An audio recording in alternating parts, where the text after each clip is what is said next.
¿Me confirman si están viendo la presentación, por favor? Sí, doctor. Bueno, Sí, en cuanto a la Sí, valoración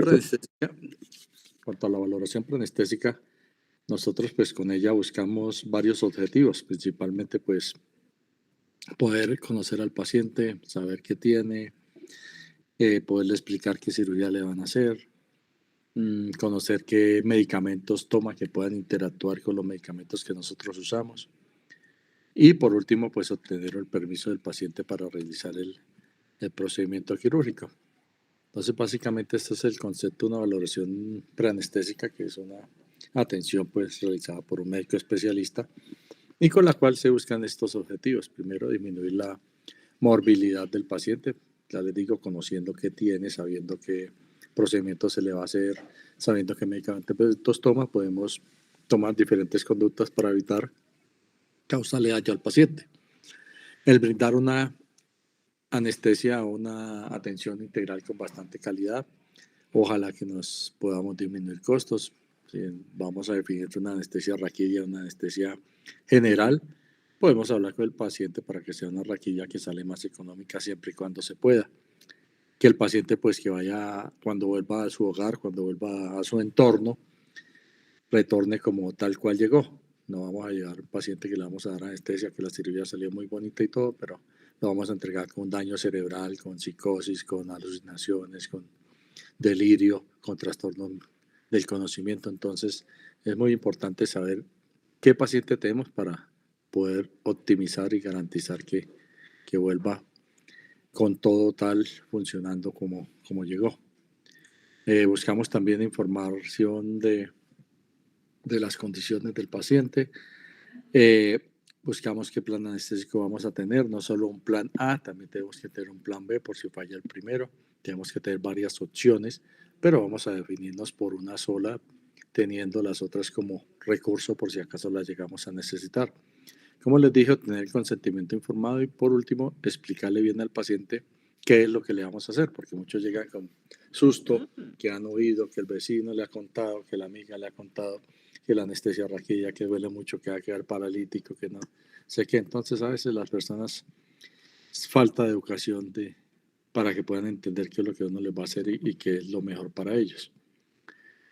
Básicamente la evaluación de anestesia, pues como todo examen, como toda valoración, como todo estudio que hacemos en un paciente, pues vamos a partir de la historia clínica, vamos a tener un examen físico que nos vamos a centrar principalmente en la vía aérea, en el estado cardiovascular del paciente. Una vez esto y definiendo la cirugía que se le va a hacer, pues podemos tener una clasificación del estado del paciente y el riesgo anestésico. De ahí desarrollamos el plan anestésico. Tenemos que mirar el paciente si necesita medicamentos antes del procedimiento para una premedicación, qué ayuno le vamos a recomendar, qué medicamentos pueden interactuar con los que nosotros utilizamos y por último qué exámenes le vamos a pedir. Bueno, entonces la historia clínica realmente es como toda la historia clínica que ustedes ya han visto en semiología, en medicina interna, en todos los servicios que han pasado, en la cual le preguntamos al paciente pues cuál es la causa de su procedimiento, qué es lo que le van a hacer, miramos qué antecedentes tiene, si son antecedentes quirúrgicos, pues cómo le ha ido en las cirugías anteriores, qué tipo de anestesia le han utilizado, si ha presentado náusea y vómito con las anestesias anteriores, ya ha tenido alguna dificultad para hacerle de pronto la punción lumbar o dificultad para intubarlo o alguna dificultad que le hayan hecho o le hayan dicho en las cirugías anteriores si las ha tenido, que nos puedan ayudar a planificar mejor nuestro acto anestésico. Entonces, pasemos una historia clínica completa con los antecedentes, con la enfermedad actual, una revisión por sistema y con un examen físico que, como vuelvo y le repito, lo vamos a centrar básicamente en la vía. Pues básicamente no, vamos a hacer el examen físico completo, pero vamos a poner énfasis en la vía aérea, en el examen cardiovascular, en los sitios donde voy a colocar la anestesia. Por ejemplo, si es una punción lumbar la que vamos a hacer, pues tenemos que ver cómo está el estado de la columna de ese paciente. Si es un bloqueo, mirar si es el brazo donde le voy a colocar el bloqueo, si es supraclavicular, si es interescalénico, si es axilar. Entonces, mirar todas esas anatomías de que no vaya a presentar ninguna anormalidad ni ninguna eventualidad que nos pueda llevar a una complicación. ¿Listo? En cuanto a la vía aérea lo que tenemos que definir con los pacientes cuando los valoramos es si no posiblemente tenga o no tenga una vía aérea difícil, si va con anestesia general y si va con anestesia regional, porque uno no sabe en qué momento le pueda fallar la anestesia regional o que no le alcance o que el tiempo fue muy largo y nos toca la anestesia general. Entonces siempre, independiente de la anestesia, tenemos que valorar la vía aérea. Y hay muchas técnicas para hacerlo. La más utilizada, la que usted ha visto ya, es la valoración de Mallampati, en la cual le pedimos al paciente que se siente, que abra la boca, que saque la lengua y miramos qué estructura le vemos. Un Mallampati 1, que nos indicaría una intubación, una posible intubación fácil, una vía aérea que no vaya a presentar ninguna complicación. En ella deberíamos ver el paladar blando, los pilares anteriores y posteriores, la fauces y la úvula. Un Mallampati 2, ¿sí? También es una vía aérea pues, relativamente fácil.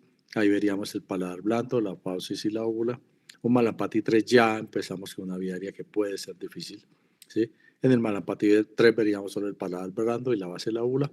Y un Mallampati 4 realmente ya tenemos que tener todas las cosas para poder intubar a ese paciente con un fibrobroncoscopio, con un videolaringoscopio, porque eso nos puede indicar que la vía aérea es muy difícil. En ese solo se le ve el paladar duro, no se le ve nada más. Obviamente esto no es el único parámetro que vamos a utilizar. Tenemos que valorar también otros parámetros como son la apertura oral, que sea mayor de 4 centímetros, 4 traveses de dedo. Eso nos permite garantizar que va a ser una vía aérea no complicada. Medir la distancia entre el tiroides y el mentón, que más o menos debe ser de unos 6 centímetros o más.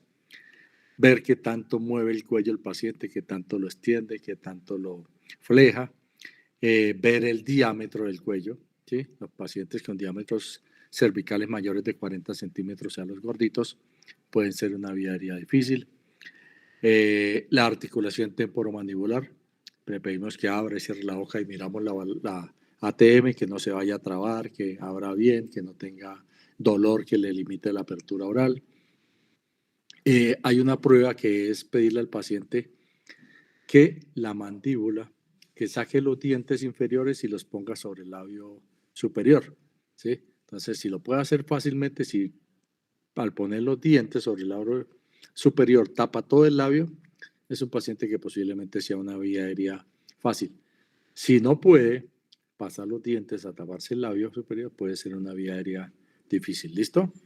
Obviamente, pues esta prueba solo aplica para los pacientes que tengan dentadura completa, ¿no? Que si tiene una prótesis se puede tocar el labio superior sin ningún problema. Se saca la prótesis y lo toca, pero no, eso no es indicación para la vía aérea. Aquí tenemos la clasificación de Mallampati. De Mallampati 1, básicamente vemos todo, las fauces, ¿sí? Los pilares anteriores, pilares posteriores, la úvula, el paladar duro, ¿sí? Un Mallampati 2, pues ya vemos solo una parte de la base de la úvula, algo de las fauces, ¿sí? Los pilares pues no se ven muy bien y el paladar duro. Un Mallampati 3, pues no vemos la base ni siquiera de la úvula, vemos básicamente algo de las fauces y el paladar duro. Y el Mallampati 4, pues solo se ve el paladar duro. Entonces, en estos pacientes, pues 4, la vía aérea va a ser más difícil. El tamaño de la lengua también es importante. Pacientes como los pacientes con síndrome de Down, que tienen macroglosia, pues son unas vías aéreas difíciles. ¿Listo? Entonces, esto podemos enfrentar complicada o no. Y si tenemos que es un paciente que tiene predictores de vía aérea difícil, pues tenemos que tomar todas las medidas para eso. Tener a la mano un videolaringoscopio, tener a la mano un fibrobroncoscopio si es el caso, tener una guía para el tubo orotraqueal, tener, ¿qué les digo? El cojincito para poner en la cabeza y alinear todos los ejes de la cavidad oral para una intubación más fácil. Acompañado, buscar otra persona, si tenemos otro anestesiólogo al lado, pues también que nos acompañe en ese tipo de pacientes. Todo eso garantiza que tengamos un mejor resultado y no nos veamos complicados con un paciente que no podamos ventilar ni podamos intubar. recordar siempre que el paciente no se complica porque no se puede intubar, se complica porque no se pueda ventilar. Si yo al paciente le pongo una máscara y a pesar de tener una vida aérea difícil y ventila bien, estoy tranquilo porque el paciente está recibiendo el oxígeno que requiere. Si no lo puedo ventilar, pues ya es muy complejo. Ni lo puedo ventilar, ni lo puedo intubar. Eso sí es un caso para correr. Bueno, una vez establecido la vía aérea, establecido el examen físico, establecido qué procedimiento se le va a hacer al paciente, tenemos que definir qué riesgo anestésico tiene ese paciente, o sea, qué posibilidad de que se nos complique ese paciente, qué posibilidad de mortalidad puede tener. La clasificación de la Sociedad Americana de Anestesiología, la clasificación de ASA es la que más usamos, pero realmente es la que menos especificidad tiene, la que menos complejidad tiene, ¿sí? Nos indica a muy grosso modo si el paciente puede presentar complicaciones o no, pero no es muy precisa. Entonces, la clasificación de ASA, tenemos un paciente ASA 1, un paciente sano que solo va por la enfermedad que se va a operar, y es un paciente con una posibilidad de mortalidad de menos del 0.03%. Paciente ASA 2, ya la porcentaje de mortalidad aumenta, más o menos hacia el 0.2%, y son pacientes con enfermedades sistémicas controladas, enfermedades como hipertensión controlada, enfermedades como diabetes controlada, pacientes obesos, pacientes maternas, son clasificadas como ASA2. ¿Sí?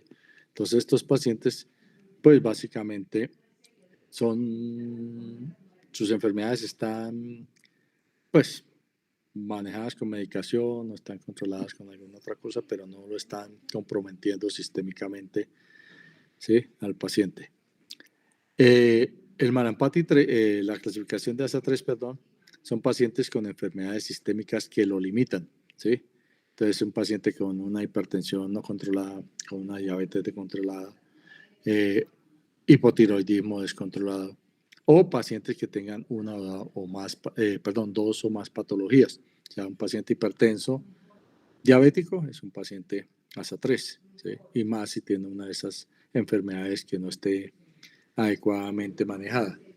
Esos pacientes ASA3, mire, tienen una mortalidad que ya es del 1.2, ya es una mortalidad importante. Los pacientes ASA4 son pacientes en los cuales la enfermedad sistémica amenaza la vida de este paciente y la mortalidad, mire cómo se sube al 8%. Entonces son pacientes, por ejemplo, con infartos, son pacientes con trombosis, son pacientes con trastornos de la coagulación sangrando, ¿sí? Todos estos pacientes son pacientes que realmente es muy alta la mortalidad para una anestesia. El paciente ASA5 es un paciente moribundo, en el cual, mire, se aumenta el 34% de mortalidad, ¿no? El paciente dice, pues hagámosle, pero puede que se muera en la cirugía. Son pacientes, por ejemplo, con una isquemia mesentérica que van para una laparotomía, pacientes que van muy comprometidos, pacientes con trastornos de acidosis. Estos pacientes realmente uno espera que si salen de la cirugía en unos horas o un par de días, pues fallezcan. Y se clasifica como ASA6 los pacientes que tienen muerte encefálica y van para donación de órganos. Esta clasificación, esta definición del ASA, aparte del numerito de 1, 2, 3 o 4, siempre se le tiene que poner al ladito si es una urgencia o no, si es una emergencia o no. Pues las emergencias, así sea un ASA 1, aumenta el riesgo de mortalidad, ¿sí?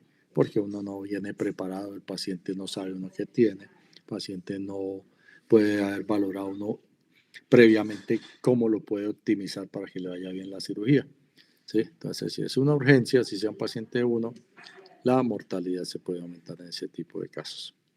Pero como les digo, esto muy a grosso modo, no es muy específico. Si uno quiere realmente ver cuál y decir con certeza el grado de mortalidad de un paciente, tiene que irse a otro tipo de escalas.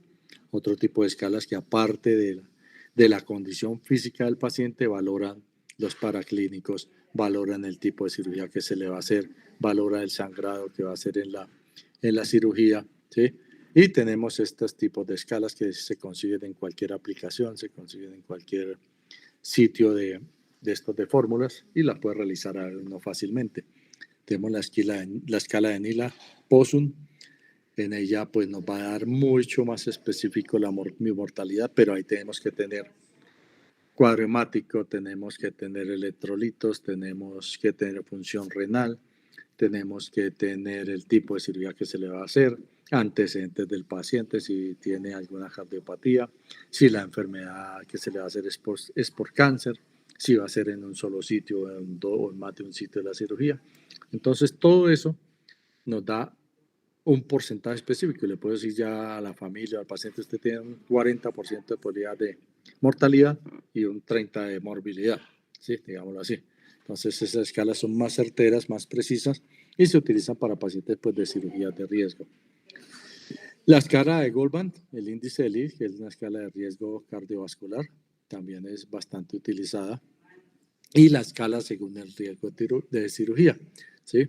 Entonces, según el tipo de cirugía se pueden clasificar en alto riesgo, ¿sí? Que tienen mayor del 5% de posibilidad de mortalidad, por enfermedad, por infarto, por enfermedad coronaria. Entonces, son las cirugías de grandes vasos, las cirugías de aorta, las cirugías de arteria periférica. Estas tienen un índice o un alto riesgo, ¿sí? De morbimortalidad. Las de riesgo intermedio son cuando tienen 1 a 5% de posibilidad de muerte. Entonces ya son cirugías como las de carótida, las de cabeza y cuello, la cirugía de abdomen, la cirugía ortopédica, la cirugía de próstata. Mire que son cirugías que hacemos casi todos los días en el hospital. Y son cirugías de riesgo intermedio y algunas de riesgo alto. Y hay otras que realmente son de riesgo muy bajo, que son las cirugías ambulatorias, los procedimientos endoscópicos, las hernias, las cataratas, las cirugías de fibroadenomas, los procedimientos que son muy superficiales. Entonces ahí las clasificamos en alto, medio o bajo el riesgo, de acuerdo al tipo de cirugía. Esas otras escalas que podemos utilizar. Bueno, una vez definido el grado de riesgo de ese paciente, pues vamos a ver qué indicaciones le podemos dar al señor. Entonces vamos a mirarlo a ver si necesita o no necesita premedicación. La premedicación es dar un fármaco o manejar el paciente antes de la cirugía para lograr que llegue más estable a ella. Pacientes muy ansiosos, pacientes muy nerviosos, se les podía dar antes unas benzodiazepinas para calmarlos. Si estaba hipertenso, pues se le optimizaba la medicación antes. Si sospechaba uno que tenía riesgo de náuseas y vómito, pues se le ponía medicación para eso. Pero hoy en día realmente la premedicación lo más que funciona es explicarle al paciente qué se le va a hacer, que él tenga conocimiento, que él sepa cuál es el procedimiento que se le va a hacer, que él sepa cómo va a hacer la anestesia, ¿sí? Quitarle todo el susto, responderle las preguntas y eso ayuda a que esté más tranquilo, más calmado y llegue mucho mejor a la cirugía. Las benzodiazepinas como el midazolam, como el lorazepam que se levante de los pacientes en la noche y en el día de cirugía, pues ya hoy en día no se utiliza porque en la noche se le daba la pepita al paciente y se quedaba dormido, se desaturaba, llegaba vuelto nada y nadie se daba cuenta. Entonces hoy en día realmente se prefiere la educación al paciente a ponerle cualquier tipo de medicamento. El ayuno. Esto ha cambiado. Entonces nosotros, si es una cirugía programada, obviamente, ¿no? Tenemos que tener con el ayuno del paciente para evitar el riesgo de broncoaspiración si va con anestesia general. Antes se decía que para los sólidos, para comidas grasosas, se tenía que tener un ayuno de 8 horas. Hoy en día ya está cambiando, hoy en día por todos los daños que lleva un ayuno prolongado, se ha permitido y se ha visto con estudios ecográficos hoy en día, que también ha evolucionado mucho, que el contenido gástrico después de 6 horas ya es bastante mínimo de una comida de estas de sólidos. Entonces hoy en día ya está pasando de 8 a 6 horas. Los líquidos, claro, sí siguen siendo 2 horas. Uno puede tomar agüita, puede tomar un té, ¿sí? Clarito, sin nada más, hasta 2 horas antes de la cirugía. ¿Por qué no se hace esto aquí? A veces le dicen a las pacientes o a los pacientes, bueno, hasta dentro de 2 horas puede tomar agüita, hasta 2 horas antes de la cirugía. Pero entonces, ay, no, es que a mí no me gusta el agua, entonces me tomo es una gaseosa. Pero como es líquido, entonces, que eso me sirve. No, que me tomé en Gatorade. No, que una agua de panelita, que es líquida, entonces me sirve. Entonces, realmente eso, cuando ya no es líquido claro, cuando ya es gaseosa, cuando ya es café, cuando ya es agua de panela o un caldo, alguna cosa, ya eso tiene otros componentes que hacen que 2 horas no sea suficiente para el vaciamiento gástrico. Entonces, agüita, 2 horas antes. La lactancia materna sigue siendo 4 horas, ¿sí? Cuando son leches maternizadas, 6 horas, ¿sí? Y comida ligera ya se está pasando de 6 horas a 4 horas. Comida ligera es un café con una galleta, ¿sí? Eso es una comida ligera, ¿sí? Entonces, eso ya se puede hacer en 4 horas. Lo que le digo, esto para cirugía programada. Obviamente que si me llega un paciente con una herida de abdomen, ¿sí? Acabando de comer, no le voy a decir, no, señor, tiene que esperar el ayuno para poderlo operar. Entonces, cuando son urgencias, si el paciente viene recién almorzadito, recién comido, entonces tenemos que utilizar otras medidas para evitar la broncoaspiración, que es el riesgo más grande. Le ponemos una sonda y se la aspiramos. Le ponemos antieméticos como el ondansetron. Le intubamos despierto para que el paciente se defienda si acaso llega a vomitarse. Entonces, muchas otras alternativas cuando es una cirugía de urgencia. Bueno, como ustedes saben y han visto ya, los pacientes llegan al hospital a procedimientos quirúrgicos y no son pacientes que vengan pues sin nada, todos tienen sus complicaciones, todos son mayores y todos están siendo tratados para una u otra patología. Entonces podemos tener interacciones medicamentosas con todo este tipo de medicamentos, ¿sí? Entonces tenemos que saber qué podemos seguir usando y qué no debemos usar. En cuanto a los antihipertensivos, ¿sí? Lo ideal es que el día de la atención llegue pues controlada en esos pacientes, que los pacientes vengan siendo manejados adecuadamente y que tengan tensiones controladas. Si tienen tensiones controladas, ¿sí? Con el medicamento que están tomando, perfectamente lo pueden tomar hasta el día anterior a la cirugía. El día de la cirugía evitamos los antihipertensivos porque si se lo toman, al ponerle la anestesia, se van a potenciar los efectos de esos antihipertensivos. Entonces, el paciente nos puede dar una hipotensión muy severa que no podamos recuperar fácilmente, ¿sí? Permitimos de pronto para el día de la cirugía el amlodipino, se puede tomar para el día del procedimiento para ayudar a controlar las presiones sistólicas muy elevadas, ¿sí? De pronto la clonidina, ¿sí?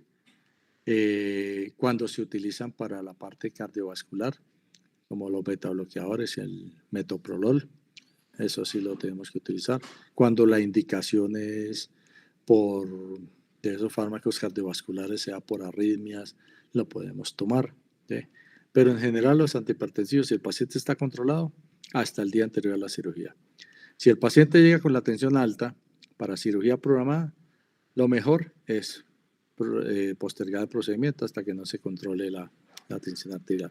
Si es una urgencia, ¿sí? Paciente con una hipertensión que llega con un abdomen agudo, entonces esos pacientes pues tenemos que mirar cómo le controlamos la tensión intraoperatoriamente con fármacos endovenosos, como beta bloqueadores, metoprolol, labetalol, ¿sí? Nitroglicerina, cualquiera de esos, pero no podemos suspender un procedimiento de urgencia por la tensión alta del paciente. En cuanto a los pacientes con uso de insulinas, ¿sí? Entonces, básicamente las insulinas que tienen efecto prolongado, las que se colocan y duran todo el día, ¿sí? Tratamos de que no se le pongan. O si la necesita, porque está muy descompensada el azúcar, la mitad de la dosis. Porque es un paciente que va a estar en ayuno y nos puede dar la baja de glicemia intraoperatoriamente. Los hipoglicemiantes orales, sí, definitivamente, hasta el día antes a la cirugía, el día de la cirugía no se deben tomar. Los fármacos que están tomando para tratamientos como los problemas de tiroides, la levotirosina y eso, perfectamente se pueden tomar el día de la cirugía con poquitica agua sin complicaciones. Los antiagregantes, depende de cuál esté tomando, ¿sí? Acuérdese que hoy en día hay fármacos nuevos que son antiagregantes, ¿sí? Eso en general, más o menos se pueden suspender 3 días antes para evitar el sangrado de sus pacientes. ¿Listo? Aspirina. Aspirina antes se decía que se tenía que suspender 5 días antes para que no hubiese sangrado en las cirugías. Hoy en día la aspirina se puede seguir tomando. Se ha visto que no tiene mucha influencia en el sangrado, excepto cuando es cirugía RTU de próstata, cuando es cirugía de cráneo o cuando es cirugía oftalmológica de la cámara posterior. En esos 3 casos sí hay que suspender la aspirina unos 3 días antes. En los otros casos de una hernia, de una laparotomía, de cirugía de otorrino, puede tranquilamente tomarse la aspirina, ¿sí? Siempre y cuando tenga indicación, ¿no? Que hay muchas personas que, ¿usted qué toma aspirina? ¿Y quién se la dio? No, el vecino. Entonces, si no tiene una indicación, pues no la tomen. Pero si le está indicado a un paciente, por ejemplo, con un stent coronario que ya ha pasado el primer año del infarto, que le dejan aspirina de por vida, la puede seguir tomando sin ningún problema, excepto, nuevamente les repito, para la cirugía de próstata, de cráneo o la cirugía oftalmológica. Las heparinas, cuando se ponen a los pacientes en salas de hospitalización, hay que mirar. Si es heparina para profilaxis, se suspende 12 horas antes. Si es terapéutica, se suspende 24 horas antes. ¿Listo? Ahora, si me llegan pacientes antiagregados, pacientes anticoagulados, para cirugía de urgencia nuevamente, que están los INR reaumentados, que me va a sangrar, entonces tengo que utilizar otras medidas para eso. Puedo utilizar, hoy existen complejos protombínicos que se le pueden aplicar a los pacientes que van a mejorar esos tiempos de coagulación, esas alteraciones hematológicas. Si no los tengo, pues tener sangre y plasma, que es como lo que nos ayuda. Si son fármacos que están tomando que comprometen la función de la vitamina K, pues ponerle vitamina K, ¿sí? Si está con heparina, pues revertírsela, si acaso tengo la protamina, ¿sí? Entonces, muchas otras cosas para poder controlar ese tipo de sangrado en las cirugías de urgencia, ¿listo? Y por último, ¿qué exámenes le voy a pedir al paciente? Antes también llegaba un paciente para el tipo de cirugía que fuera, una uña encarnada y le pedían hasta electrocardiograma, ¿sí? Hoy en día se ha visto que realmente hay muchos exámenes que no van a influir en la decisión de qué anestesia tomar para beneficio de ese paciente. Entonces, hoy los paraclínicos se van a pedir dependiendo del tipo de cirugía, dependiendo de la edad del paciente, dependiendo de las enfermedades de base que tenga. En general, pacientes sanos, ASA 1, ASA 2, que van para cirugía menor, o sea, la cirugía que tiene menos del 1% de riesgo de mortalidad, que son ambulatorios, que no tienen ninguna otra patología de base, que no tienen antecedentes importantes, esos pacientes no requieren cirugía, no requieren, perdón, exámenes paraclínicos. Si los pacientes son sanos, ¿sí? Pero con riesgo de que sangre en la cirugía, pues solo se les pide un cuadro hemático, ¿sí? Pacientes, pues ya para cirugías mayores, entonces sí hay que pedir todo, donde hay riesgo de sangrado, por ejemplo, una de neurocirugía, si tenemos que pedir, pues, lo del cuadro hemático, los tiempos de coagulación, ¿sí? Si es un paciente mayor, hombre mayor de 60 años, hay que pedirle un electrocardiograma. Si es mujer mayor de 65 años, un electrocardiograma. Cuando son cirugías mayores, de resto, no pedimos absolutamente nada. Y dependiendo de la patología, si es un paciente hipertenso que toma diuréticos, pues le pedimos electrolitos para una cirugía mayor. Si es un paciente que está anticoagulado, antiagregado, pues le pedimos tiempos de coagulación, ¿sí? Si es un paciente que tuvo dolor precordial, pues le hacemos un electrocardiograma. Si es un paciente diabético, pues le pedimos hemoglobina glicosilada, le pedimos glicemia para poder saber cómo va ese control. Si es hipotiroidea, pues las pruebas de función tiroidea. Entonces, hoy en día todo depende de la cirugía y el paciente que se vaya, el procedimiento que se le vaya a realizar al paciente. No sé si tengan alguna pregunta, muchachos, alguna duda. Doctor, le tengo una pregunta. Entonces, por ejemplo, en el caso del paciente que llega de por ejemplo, un trauma y llega de una sala de cirugía y nosotros, por ejemplo, no conocemos mucho del paciente, ¿se tiene una vez como el fibrobroncoscopio por si acaso? No, o sea, igual cuando llega a cirugía, usted lo ve. Usted le puede ver la vía aérea, usted le puede ver que tanto abre la boca si es que se la abre, ¿sí? Entonces, la distancia tiroidea, o sea, para una vía aérea no necesita el fibrobroncoscopio tenerlo a la mano, ¿sí? Además de que si es una emergencia, no le va a dar tiempo de usarlo. Hay que tener todos los recursos, pero para definir el uso de un fibro o de otro dispositivo para la vía aérea, uno lo ve, uno lo valora. No toda emergencia es sinónimo ¿de qué? De intubación difícil. De pronto lo que sí es sinónimo, dependiendo del procedimiento, es de intubación, de que necesita hacerse una intubación de secuencia rápida, porque son pacientes, por ejemplo, que llegan accidentados, borrachos, ¿sí? Que acaban de hartarse la última cerveza antes de accidentarse. Entonces son pacientes con riesgo de broncoaspirarse. Entonces esos pacientes tenemos que hacerles intubaciones de secuencia rápida y en las cuales tenemos que tener todas las prevenciones para evitar el vómito. Doc, una pregunta con la clasificación ASA con esos pacientes de muerte encefálica. En este caso es cuando, o sea, se nos ha muerto en la sala de cirugía o cómo sería ahí para clasificar un... No, normal. Lo que pasa es que muerte encefálica al paciente que no tiene reflejos, ¿no? Que ya le han hecho las pruebas y le han hecho la test de apnea y todo y está para un anteórgano. Eso normalmente los pacientes no salen de salas de cirugía, sino salen de la unidad de cuidado intensivo. Entonces te dirán, pero está muerto, ¿para qué necesita anestesiólogo? ¿Sí? Lo que pasa es que para preservar los órganos, ¿sí? El riñón, el corazón, todo eso, hay que mantenerles ciertas oxigenación, hay que mantenerles cierta presión arterial, hay que mantener las presiones arteriales medias que no le caigan para que esos órganos sirvan. Entonces esos pacientes simplemente cuando ya le llegan a uno para donación de órganos, ¿sí?